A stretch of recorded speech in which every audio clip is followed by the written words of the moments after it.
গাইবান্ধার পলাশবাড়ীতে খাদ্য বান্ধব ডিলার নিয়োগে অনিয়মের অভিযোগ উঠেছে। মেসার্স লতিফ ট্রেডার্সের স্বত্বাধিকারী আব্দুল লতিফ জানান, ডিলার নিয়োগের প্রকাশিত চূড়ান্ত তালিকায় তার প্রতিষ্ঠানের নাম এলেও হঠাৎ করে তা বাদ দেয় পলাশবাড়ী উপজেলা খাদ্য নিয়ন্ত্রক কার্যালয়।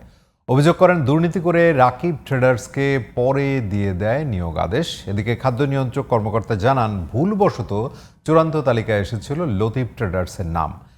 তবে গাইবান্ধা প্রতিনিধি গোপাল মহন্তের রিপোর্ট জানাচ্ছেন আব্দুল মালেক।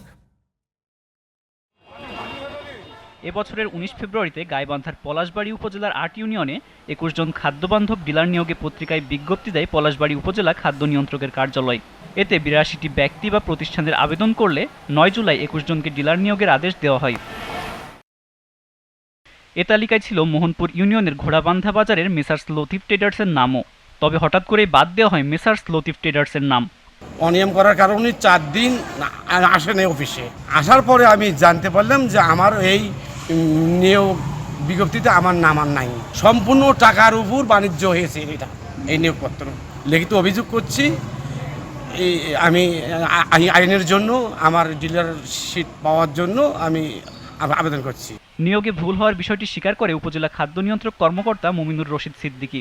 ভুলবশত লতিফ ট্রেডার্সের নাম তালিকায় এসেছিল বলে জানান তিনি।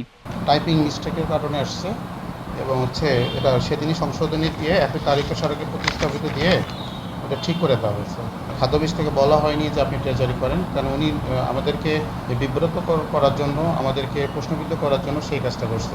পলাশবাড়ী উপজেলা নির্বাহী কর্মকর্তা ও জেলা খাদ্য নিয়ন্ত্রক কর্মকর্তা ক্যামেরার সামনে কথা বলতে রাজি হননি। তবে এ ব্যাপারে তদন্ত সাপেক্ষে প্রয়োজনীয় ব্যবস্থা নেওয়ার আশ্বাস দিয়েছেন তারা।